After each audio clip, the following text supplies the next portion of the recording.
Hi movie സ്റ്റോറീസിന്റെ മറ്റൊരു വീഡിയോയിലേക്ക് എല്ലാവർക്കും സ്വാഗതം. 2023 നെറ്റ്ഫ്ലിക്സിൽ പുറത്തിറങ്ങിയ മറ്റൊരു കൊറിയൻ മിസ്റ്ററി ത്രില്ലർ മൂവിയാണ് അൺലോക്ഡ്. രാവിലെ നമ്മൾ ഉറക്കം എഴുന്നേൽക്കുന്നത് തൊട്ട് നമ്മൾ ചെയ്യുന്ന ഓരോ കാര്യങ്ങൾ, അതായത് കഴിക്കുന്നതും നടക്കുന്നതും ഇരിക്കുന്നതും ഷോപ്പിംഗ് ചെയ്യുന്നതും ചാറ്റിങ് ഗെയിം കളിക്കുന്നത്, എന്തിന് നാം ഇപ്പോൾ എന്ത് ചെയ്തുകൊണ്ടിരിക്കുന്നു എന്ന് വരെ ഫോണിൽ അപ്ലോഡ് ചെയ്യുന്ന ഒരു സമൂഹത്തിലാണ് നമ്മൾ ജീവിക്കുന്നത്. അങ്ങനെയുള്ള ഒരാൾക്ക് അയാളുടെ ഫോൺ നഷ്ടപ്പെട്ടാൽ, അങ്ങനെ നഷ്ടപ്പെടുന്ന ഫോൺ കിട്ടുന്നത് ഒരു കില്ലർ കൂടിയാണെങ്കിലും അയാൾക്ക് എന്തൊക്കെ നമ്മുടെ ഫോൺ ഉപയോഗിച്ച് ചെയ്യാൻ പറ്റും? അങ്ങനെ ലിനാമി എന്ന പെൺകുട്ടിക്ക് തന്റെ ഫോൺ നഷ്ടപ്പെടുന്നതും അതൊരു സൈക്കോ കില്ലറിന് കിട്ടുന്നതും ശേഷം ഉണ്ടാകുന്ന സംഭവങ്ങളൊക്കെയാണ് അൺലോക്ഡ് എന്ന ഈ മൂവിയിൽ കാണുന്നത്. ഫുൾ ടൈം ഫോൺ ഉപയോഗിച്ചുകൊണ്ടിരിക്കുന്ന കുറച്ചു പേരെ കാണിച്ചുകൊണ്ടാണ് ഈ സിനിമ തുടങ്ങുന്നത്. അതിലൊരാളാണ് നമ്മുടെ ലിനാമി, ഈ സിനിമയിലെ നായികയായ പെൺകുട്ടി. അവൾ ജോലി ചെയ്യുന്നത് ഒരു ജെല്ലി കമ്പനിയിലാണ്. ഒരു രാത്രിയിൽ കൂട്ടുകാരോടൊപ്പമുള്ള ആഘോഷങ്ങൾക്ക് ശേഷം ലിനാമി ബസ്സിൽ കയറി അവളുടെ റൂമിലേക്ക് പോവുകയാണ്. ബസ്സിൽ വെച്ച് ലിനാമിക്ക് തന്റെ ഫോൺ നഷ്ടപ്പെടുന്നു. എന്നാൽ അവൾ അത് അറിയുന്നില്ല. അങ്ങനെ താഴെ വീണ് കിടന്നിരുന്ന ആ ഫോൺ ഒരാള് എടുക്കുന്നതായിട്ട് കാണിക്കുന്നുണ്ട്. അതിനുശേഷം ലിനാമിയുടെ ഫോണിലേക്ക് സുന്ദരിക്കോത എന്ന് സേവ് ചെയ്തൊരു നമ്പറിൽ നിന്ന് കോൾ വരികയാണ്. ഇത് ലിനാമിയുടെ കൂട്ടുകാരി സുന്ദരിക്കോതയാണ്. സുന്ദരിക്കോത വിളിക്കുമ്പോൾ ഈ ഫോൺ കിട്ടിയ ആള് ചെയ്യുന്നത് ഒരു സ്ത്രീയുടെ ശബ്ദത്തിൽ മുന്നേ റെക്കോർഡ് ചെയ്ത് വെച്ച വോയിസ് കേൾപ്പിച്ചു കൊടുക്കുകയാണ്. ഫോൺ ബസ്സിൽ നിന്ന് കിട്ടിയതാണെന്നും പോലീസിൽ കൊടുത്താൽ മതിയോ എന്നൊക്കെ അവർ ചോദിക്കുന്നുണ്ട്. അങ്ങനെ അതിന് ശേഷം സുന്ദരിക്കോത ലിനാമിയുടെ വീട്ടിൽ ചെല്ലുമ്പോൾ ലിനാമി ബോധമില്ലാതെ ഉറങ്ങിയാണ്. അപ്പോഴാണ് സുന്ദരിക്കോതയിൽ നിന്ന് ലിനാമിയുടെ ഫോൺ നഷ്ടപ്പെട്ട വിവരം അവള് തന്നെ അറിയുന്നത്. ഇതിനിടെ ലിനാമിയുടെ ഫോൺ അൺലോക്ക് ചെയ്യാനായിട്ട് ഈ ഫോൺ കിട്ടിയ ആള് ശ്രമിച്ചുകൊണ്ടിരിക്കുന്നുണ്ട്. പക്ഷെ നടക്കുന്നില്ല. ശേഷം ഫോൺ ടേബിളിന് മുകളിൽ അടിച്ചിട്ട് നശിപ്പിക്കുന്നതായിട്ട് കാണിക്കുന്നു. പിന്നീട് കാണുന്ന ഒരു ക്രൈം സീനാണ്. കുറച്ച് പോലീസുകാർ കാട്ടിൽ നിന്നും മണ്ണിൽ കുഴിച്ചിട്ട നിലയിൽ ഒരു ഡെഡ് ബോഡി കണ്ടുപിടിക്കുന്നത്, അതിനെപ്പറ്റി അന്വേഷിക്കുന്നതൊക്കെ കാണിക്കുന്നു. ആ ശരീരം ഭയങ്കരമായിട്ട് അഴുകിയിട്ടുണ്ട്. കില്ലർ യാതൊരു തെളിവും അവശേഷിപ്പിക്കാതെയാണ് ഇതൊക്കെ ചെയ്തു വെച്ചിരിക്കുന്നതെന്ന് ആ പോലീസുകാർ അങ്ങോട്ട് പറയുന്നുണ്ട്. പക്ഷെ അവിടെ തെരയുമ്പോൾ അവർക്ക് എന്തോ ഒരു ബോട്ടിൽ കിട്ടുന്നുണ്ട്. അതും കവറിലാക്കിയിട്ട് കുഴിച്ചിട്ട നിലയിൽ. ചെടികൾക്കൊക്കെ ഉപയോഗിക്കുന്ന എന്തോ വളത്തിന്റെ ബോട്ടിലാണ്. അതിനുശേഷം വൂജിമാൻ എന്നുള്ളൊരു പോലീസുകാരൻ ആ കാടാകെ തെരയുമ്പോൾ അവിടെ ഒരു പ്ലംബരം കാണുകയും അതില് വൂജിൻ യോങ് എന്ന് എഴുതിയതും കാണുന്നു. അതിനുശേഷം വൂജിമാനും മറ്റൊരു പോലീസുകാരനും കൂടിയിട്ട് ചർച്ച ചെയ്യുകയാണ്. വൂജിമാൻ എന്ന പോലീസുകാരന്റെ മകനാണ് വൂജിൻ യോങ്. വൂജിമാനായിട്ട് എന്തൊക്കെയോ പ്രശ്നങ്ങളൊക്കെ ഉണ്ടാക്കിയിട്ട് വൂജിമാന്റെ വീട്ടിൽ നിന്നും മകനായിട്ടുള്ള വൂജിൻ യോങ് ഒരു 5 വർഷം മുന്നേ ഇറങ്ങിപ്പോയിട്ടുള്ള ഒരാളാണ്. അതിനുശേഷം അച്ഛനായിട്ട് യാതൊരു കോണ്ടാക്റ്റും ഇല്ല. ഇങ്ങനെ ഒരു കൊല ചെയ്യാനൊക്കെ വൂജിൻ യോങ്ങിന് പറ്റുമോ, അവൻ അതിനുള്ള ധൈര്യമൊന്നും ഇല്ലല്ലോ എന്നൊക്കെ ഈ പോലീസുകാർ അങ്ങോട്ടും ഇങ്ങോട്ടും പറയുന്നുണ്ട്. ലീനാമിയുടെ കമ്പനിയിലുള്ള ജോലിക്ക് ശേഷം ബാക്കിയുള്ള സമയം അവൾ അവളുടെ അച്ഛന്റെ ഷോപ്പിലും വർക്ക് ചെയ്യുന്നുണ്ട്. അവളുടെ സ്പെഷ്യൽ ഡ്രിങ്ക് ആയിട്ടുള്ള പ്ലം ജ്യൂസ് ഒക്കെ അവൾക്ക് വേണ്ടി അവളുടെ അച്ഛൻ ഉണ്ടാക്കുന്നുണ്ട്. അപ്പോഴാണ് അച്ഛൻ പുതിയൊരു ഇൻസ്റ്റാ അക്കൗണ്ട് തുടങ്ങിയത് ലിനാമി അറിയുന്നത്. അതിനുശേഷം ഫോൺ കിട്ടിയ ആള് സ്ത്രീയുടെ ശബ്ദത്തിൽ അച്ഛന്റെ ഷോപ്പിലേക്ക് വിളിക്കുകയും ഫോൺ പൊട്ടിയിട്ടുണ്ട്, അത് നേരാക്കാൻ കടയിൽ കൊടുത്തിട്ടുണ്ട്, അതിന്റെ കാശൊക്കെ കടയിൽ കൊടുത്തിട്ടുണ്ട് എന്നൊക്കെ പറയുന്നുണ്ട്. ശേഷം ആ കടയുടെ അഡ്രസ്സും ലിനാമിക്ക് കൊടുക്കുന്നു. അങ്ങനെ ആ അഡ്രസ്സിലേക്ക് ലിനാമി ചെന്ന് നോക്കുമ്പോൾ അവിടെ മാസ്ക് വെച്ച് മുഖം മറച്ചിരിക്കുന്ന ഒരാളെ കാണാം. അയാൾക്കാണ് ഈ ലിനാമിയുടെ ഫോൺ കിട്ടിയിരിക്കുന്നത്. ഫോൺ നേരാക്കാനായിട്ട് അയാൾ ലിനാമിയുടെ പാസ്വേഡ് ഒക്കെ ചോദിക്കുന്നുണ്ട്. ലിനാമി അത് കൊടുക്കുകയും ചെയ്യുന്നു. ഈ പാസ്വേഡ് ഒക്കെ കിട്ടാൻ വേണ്ടിയിട്ടാണ് ലിനാമിയുടെ ഫോൺ അയാൾ നശിപ്പിച്ചിട്ടുണ്ടായിരിക്കുക.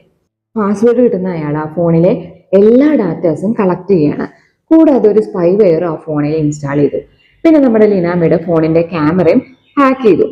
അതിനുശേഷം ലിനാമി ചെയ്യുന്ന ഓരോ കാര്യങ്ങൾ അയാൾക്ക് ലൈവായിട്ട് ലഭിച്ചുകൊണ്ടിരുന്നു. മാത്രമല്ല അവർ സംസാരിക്കുന്നതൊക്കെ അയാൾക്ക് കേൾക്കാം. ലിനാമി എവിടെ പോകുന്നു, എന്ത് ചെയ്യുന്നു, ആരുടെ കൂടെയാണ്, അങ്ങനെ എല്ലാ കാര്യങ്ങളും അയാൾക്ക് ലഭിച്ചുകൊണ്ടിരിക്കുന്നുണ്ട്. പിന്നീട് ലിനാമിയുടെ അച്ഛന്റെ ഷോപ്പിലേക്ക് അവരുടെ പഴയ കസ്റ്റമർ ആണെന്നും പറഞ്ഞുകൊണ്ട് ഇയാൾ ചെല്ലുന്നുണ്ട് ലിനാമിയായിട്ടൊരു ബന്ധം ഉണ്ടാക്കാനായിട്ട്. ഇതേ സമയം പോലീസുകാരൻ അയാളുടെ ഭാര്യയുടെ ഫോണിൽ നിന്നും വൂജിൻ യോങ്ങിന്റെ എന്തെങ്കിലും ഡീറ്റെയിൽസ് കിട്ടുമോ എന്ന് സെർച്ച് ചെയ്യുന്നതായിട്ട് കാണിക്കുന്നുണ്ട്. ഭാര്യയുടെ ഫോണിൽ നിന്ന് അയാൾക്ക് ഒരു അഡ്രസ്സ് കിട്ടി. അതേ അഡ്രസ്സിൽ ഇരുന്ന് ഫുഡ് കഴിക്കുന്ന ലിനാമിയുടെ ഫോൺ കിട്ടിയ ആളെയാണ് ഇപ്പോൾ കാണിക്കുന്നത്. അപ്പോൾ അത് വൂജിൻ യോങ് ആണോ എന്നൊരു ഡൗട്ട് നമുക്ക് വരും. ലിനാമി ഉറങ്ങിയതിനു ശേഷം അവളുടെ ഫോൺ ആക്സസ് ചെയ്തുകൊണ്ട് അവളുടെ ഫോണിൽ നിന്നും ചെറിയ ചെറിയ ഡീറ്റെയിൽസ് വരെ ഇയാള് നോട്ട് ചെയ്ത് വെക്കുന്നതായിട്ട് കാണാം. കൂട്ടുകാരികള്, ലിനാമിയുടെ കൂട്ടുകാരികള്, ലിനാമിക്ക് ഇഷ്ടപ്പെട്ട കാര്യങ്ങൾ, അവൾക്ക് വന്ന മെസ്സേജുകള്, അവളുടെ ബാങ്ക് ബാലൻസ്, അങ്ങനെ എല്ലാം ഇയാള് നോട്ട് ചെയ്തുകൊണ്ടിരിക്കുകയാണ്. ഇപ്പൊ അയാളുടെ പ്ലാൻ എന്താണെന്ന് നമുക്ക് മനസ്സിലാക്കാം. ലിനാമിയുടെ ചില സുഹൃത്തുക്കൾ, അച്ഛൻ, സുന്ദരിക്കോത, പിന്നെ ബോസ്, ലിനാമിയുടെ ബോസ്, ഇവരായിട്ടുള്ള ലിനാമിയുടെ എല്ലാ ബന്ധങ്ങളും ഇല്ലാതാക്കുക എന്നതായിരുന്നു അയാളുടെ ലക്ഷ്യം. അയാളുടെ ബുക്കിൽ 9ാമത്തെ നമ്പർ ഇട്ടിട്ടാണ് ലിനാമിയുടെ പേര് എഴുതുന്നത്. അതായത് ഇതിനു മുമ്പുള്ള 8 പേരെയും ഇതുപോലെ ഫോൺ യൂസ് ചെയ്തുകൊണ്ട് അയാൾ ആക്രമിച്ചിട്ടുണ്ടായിരിക്കാം. അതിനുശേഷം കാണിക്കുന്നത് ലിനാമിയുടെ ജോലി സ്ഥലമാണ്. ആ കമ്പനിയുടെ തുടക്കം തൊട്ട് തന്നെ അവളുടെ ബോസിന്റെ കൂടെ ഉണ്ടായിരുന്നത് ലിനാമിയായിരുന്നു. അതുകൊണ്ട് തന്നെ ലിനാമിയുടെ സാലറി ഇരട്ടിയാക്കി കൊടുക്കാമെന്ന് ബോസ് പറയാണ്.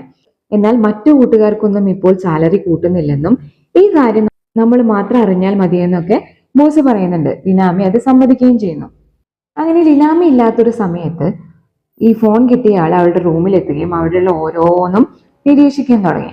അങ്ങനെ ലിനാമിക്ക് ഒരു പഴയ ഫോൺ ഉണ്ടെന്ന് അയാൾ മനസ്സിലാക്കുന്നുണ്ട്. അപ്പോൾ തന്നെ ആ ഫോണും അയാളെ ഹാക്ക് ചെയ്തിട്ടുണ്ടായിരിക്കും. പോലീസുകാരന്റെ അന്വേഷണത്തില് ഊജിനി അങ്ങനെ ഫോണൊന്നും ഇല്ലെന്നും അവര് 2019 ഏതോ തട്ടിപ്പിന് ഇരയായിട്ടുണ്ടെന്നും കുറെ പൈസ പോയെന്നൊക്കെ പറയുന്നുണ്ട്. എന്നാൽ കൂടുതൽ അന്വേഷിക്കണമെന്ന് പറയുന്ന കൂട്ടുകാരനെ ഊജിനിയോങ്ങിന്റെ അച്ഛനായിട്ടുള്ള ഊജിമൻ പറഞ്ഞയച്ചതിന് ശേഷം അന്വേഷണത്തിൽ കിട്ടിയ അഡ്രസ്സിലേക്ക് ഊജിമൻ പോവുകയും അവിടെ ആകെ അരിച്ചു പെറുക്കുകയും ചെയ്യാണ്. അവിടെ നിന്ന് കുറെ ഡീറ്റെയിൽസ് ഒക്കെ അയാൾ കളക്ട് ചെയ്യും, അതൊക്കെ ഫോണിൽ റെക്കോർഡ് ചെയ്യുന്നതായിട്ടും കാണിക്കുന്നുണ്ട്. ഊജിനിയോങ്ങിന്റെ താമസ സ്ഥലത്ത് നിന്ന് മറ്റു ചില പെൺകുട്ടികളുടെ ഫോട്ടോസും ഡീറ്റെയിൽസും ഒക്കെ ഈ പോലീസുകാരന് കിട്ടി. കൂടാതെ ഊജിനിയോങ്ങിന്റെ കുറച്ച് ഡീറ്റെയിൽസും കിട്ടുന്നു. വീട്ടിൽ ആരോ കയറിയിട്ടുണ്ടെന്ന് മനസ്സിലാക്കിയ അയാള് ഊജിമാൻ അവിടെ നിന്ന് മാറ്റാനായിട്ട് പോലീസുകാരന്റെ ഫോണിലേക്ക് മെസ്സേജ് അയച്ചു. അച്ഛാ, കുറെ കാലമായല്ലോ കണ്ടിട്ട് എന്നായിരുന്നു ആ മെസ്സേജ്. ഫോണിലേക്ക് മെസ്സേജ് ചെയ്തത് ആരാണെന്ന് മനസ്സിലാക്കാനായിട്ട് ഈ പോലീസുകാരൻ ഊജിമാൻ പുറത്തിറങ്ങിയ നേരത്ത് ഇയാള് വീട്ടിലേക്ക് കയറുകയും അവിടെയുള്ള തെളിവുകളൊക്കെ നശിപ്പിക്കുകയും ചെയ്തു. പിന്നീടുള്ള ദിവസം ലിനോമിയായിട്ട് കൂടുതൽ അടുക്കാൻ വേണ്ടി അയാൾ വീണ്ടും ലിനോമിയുടെ അച്ഛന്റെ ഷോപ്പിലേക്ക് എത്തുകയും അവിടെ വെച്ച് അവൾക്ക് അയാളുടെ ഫോൺ നമ്പറും കാർഡും കൊടുക്കുകയാണ്. ആ കാർഡില് ഓജിൻയോങ് എന്നാണ് അയാളുടെ പേര് എഴുതിയിരിക്കുന്നത്. അയാളെ പറ്റി ഡൗട്ട് തോന്നിയ ലിനാമിയുടെ അച്ഛൻ അവൾക്ക് മുന്നറിയിപ്പ് കൊടുത്തെങ്കിലും അവളത് കേൾക്കാതെ റൂമിലേക്ക് പോയി. അന്ന് രാത്രി ലിനോമിയുടെ കൂട്ടുകാരിയായിട്ടുള്ള സുന്ദരിക്കോത അയാളുടെ റൂമിലേക്ക് വരുന്നുണ്ട്. അങ്ങനെ സുന്ദരിക്കോതയും ലിനോമിയും കൂടിയിട്ട് ഷോപ്പിൽ വെച്ച് കണ്ട അയാളെ പറ്റി സംസാരിക്കുന്നുണ്ട്. സുന്ദരിക്കോതയുടെയും ലിനാമയുടെയും ഫ്രണ്ടായി യോജോങ് വർക്ക് ചെയ്യുന്ന ഒരു സൈബർ സെക്യൂരിറ്റി കമ്പനിയിൽ തന്നെയാണ് ഇയാളും വർക്ക് ചെയ്യുന്നത് എന്ന് അവര് മനസ്സിലാക്കുന്നു. ശേഷം ലിനോമിയുടെ അച്ഛന്റെ ഫോണിലേക്ക് ലിനോമിയുടെ പേരിൽ ഒരു മെസ്സേജ് വരികയാണ്, ഏതോ ഒരു ആപ്പ് ഇൻസ്റ്റാൾ ചെയ്യാനായിട്ട്. മകള് പറഞ്ഞതാണെന്ന് കരുതി ലിനോമിയുടെ അച്ഛൻ അത് ഇൻസ്റ്റാൾ ചെയ്യുകയും ചെയ്തു. ഇപ്പൊ തൊട്ട് ലിനോമിയുടെ അച്ഛന്റെ ഫോണും ഓജിൻയോങ് ഹാക്ക് ചെയ്യാൻ തുടങ്ങി. ഇപ്പോഴും ഊജിമാൻ അന്വേഷണത്തിലാണ്. ജുനിയോങ്ങിന്റെ വീട്ടിൽ വെച്ച് കളക്ട് ചെയ്ത പെൺകുട്ടികളുടെ ഡീറ്റെയിൽസിൽ പോയിട്ട് ഇയാള് അന്വേഷിച്ചുകൊണ്ടേ ഇരിക്കുകയാണ്. ലിനോമിയുടെ അച്ഛന് ഊജിനിയോങ്ങിനെ പറ്റി ഡൗട്ട് അടിച്ചിരുന്നല്ലോ. അതുകൊണ്ട് തന്നെ ലിനോമയുടെ വീട്ടിൽ വെച്ചിട്ട് ലിനോമയുടെ അച്ഛനെ ഓജിൻയോങ് സ്ഥലക്കടിച്ച് വീഴ്ത്തുകയും കെട്ടിയിടുകയും ചെയ്യുന്നുണ്ട്. ഇതേ സമയം കാട്ടിൽ നിന്നും കൂടുതൽ ഡെഡ് ബോഡികൾ കിട്ടിക്കൊണ്ടിരിക്കുകയാണ്. പിറ്റേ ദിവസം അലാം അടിക്കാത്തതിനാൽ വൈകി നീക്കുന്ന ലിനോമി കാണുന്നത് തന്റെ ഫോണിൽ നിന്നും കുറെ മെസ്സേജുകൾ പോയിരിക്കുന്നതാണ്. ജോലി സ്ഥലത്തെ പ്രൊഡക്ട്സുകൾ നല്ലതല്ലെന്നും സാലറി കൂട്ടിയത് മറ്റു കൂട്ടുകാരിൽ നിന്നും മറച്ചു വെച്ചതും അങ്ങനെ കുറെ ഓർഡറുകൾ നഷ്ടപ്പെട്ട കാര്യങ്ങളൊക്കെ ഓഫീസിൽ എത്തിയപ്പോഴാണ് ലിനാമി മനസ്സിലാക്കുന്നത്. ഈ കാരണങ്ങളാൽ ലിനാമിയുടെ ബോസ് അവളെ കമ്പനിയിൽ നിന്ന് പുറത്താക്കി. കൂടെ ജോലി ചെയ്യുന്നവർ അവൾക്ക് എതിരായി. ലിനാമിയും സുന്ദരിക്കോതയും ഫോണ് ഹാക്കായതിനെ പറ്റി സൈബർ സെക്യൂരിറ്റിയിൽ അറിയിച്ചെങ്കിലും അന്വേഷണം ഒന്നും ഉണ്ടായില്ല.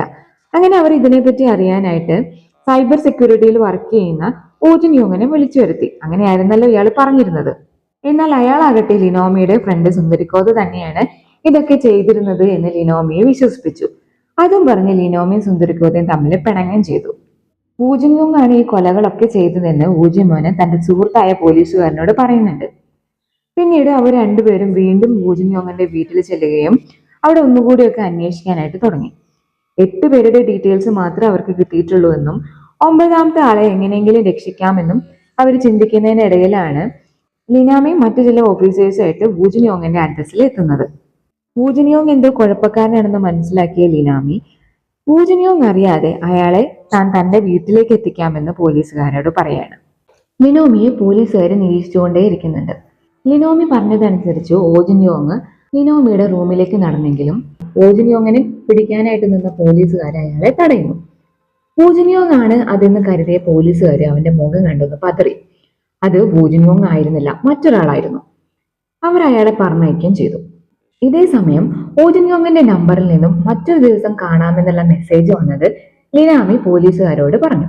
ഹാക്ക് ചെയ്യപ്പെട്ട തന്റെ ഫോണിലൂടെ ജുൻയോങ് അറിയാതിരിക്കാൻ വേണ്ടി അതുവരെ തന്റെ പഴയ ഫോൺ യൂസ് ചെയ്തോളാമെന്നും അതിൽ നിന്ന് വിളിച്ചോളാമെന്നൊക്കെ ലിനോമി പോലീസുകാരോട് പറയാണ്. പക്ഷെ നമുക്കറിയാം ഓജിൻയോങ് ആ ഫോണും ഹാക്ക് ചെയ്തിട്ടുള്ളതായിട്ട്. ഓജിനിയോങ്ങിൽ നിന്ന് രക്ഷപ്പെടാൻ വേണ്ടി മറ്റെവിടെയെങ്കിലും മാറി താമസിക്കാനായിട്ട് പോലീസുകാർ ലിനോമിയുടെ ആവശ്യപ്പെട്ടു. പോലീസുകാർ അവരുടെ വണ്ടിയിൽ തന്നെ ലിനാമിയുടെ അച്ഛന്റെ വീട്ടിൽ അവളെ കൊണ്ടാക്കി. എന്തെങ്കിലും ഉണ്ടെങ്കിൽ വിളിച്ചറിയിക്കാനായിട്ട് ഒരു കാർഡും കൊടുത്തു. പോലീസുകാർ തിരിച്ചു പോകുന്ന നേരത്ത് ലിനോമി ആ കാർഡിൽ എന്തോ എഴുതി കൊടുക്കുന്നതായിട്ട് കാണാം.